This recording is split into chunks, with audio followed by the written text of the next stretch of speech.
बालेश्वर जिल्लार बन्या परिस्थिति अत्यंत संगीन। 12 दिन धरी बन्या घेर भितर वर्षार घेर भितर लोक अच्छा। सुवर्णरेखा जलका बुढ़ा बलंग कांस बांस प्रभृति नदी गुड़िकर प्रबल बन्या एवं ब्याकवाटर आसवा फल बालेश्वर जिलार प्राय 9टी ब्लॉक प्रभावित होती।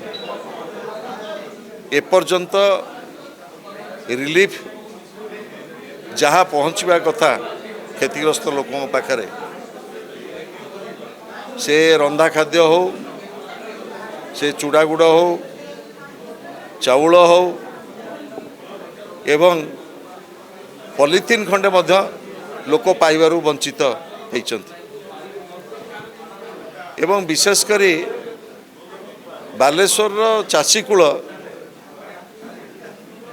अत्यंत उद्वेगर कथा। दी थर चलित बन्या पूर्वर एवं बन्या छाड़ीगला परे मझिरे जो तली पकईथिले फसलर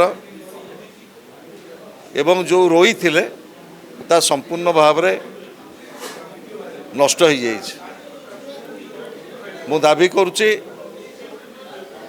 जो चाषी माने क्षतिग्रस्त होइचंती सेमानकु रिलीफ कोड अनुसार क्षतिपूरण दिया जाऊ एवं संपूर्ण भाव में कृषि ऋण छाड़ करा जाऊ।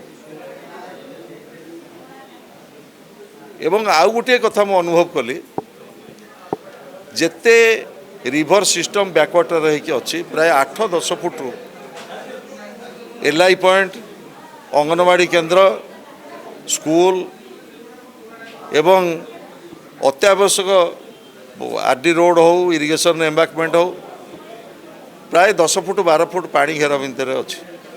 तुरंत गोटे लॉन्ग टर्म एक्शन प्लान सरकार करंतु। जेहेतु जिला प्रशासन संपूर्ण विफल होईची मोर दाबी रहिबो माननीय मुख्यमंत्री तुरंत बालेश्वर जिलार ये क्षयक्षति निजे आकलन करंतु। बन्या प्रपीड़ितों को किभली भाव में सहायता पहुँचो से पदक्षेप नियंतु एवं दीर्घकालीन योजना मध्य बालेश्वर पे प्रस्तुत हो।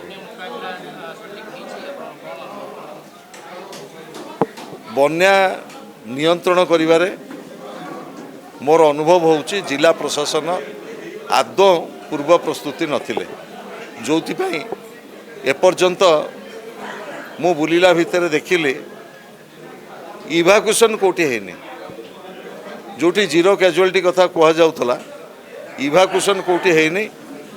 आपण माने मध्य मेन स्ट्रीम मीडिया गणमाध्यम प्रतिनिधि माने अछंती आपण माने मध्य निजे ग्राउंड रू जाई कि रिपोर्ट नेबे।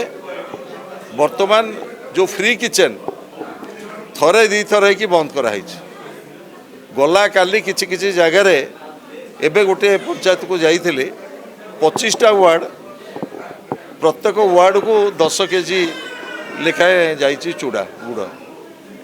तेणु एठी दोषारोप करिवार ये समय नुह। आमे वर्तमान चेष्टा करिवा केमिति बन्या प्रपीड़ित अंचलों पाखे बन्या सहायता पहुँचो एवं लोकों गोटे लॉन्ग टर्म एक्शन प्लान हम एवं मु आशा करुच्ची से गणमाध्यम हूँ विरोधी दल हूँ सरकारी दल हूँ ए समय लोकों समस्या आम समस्ते छिड़ा।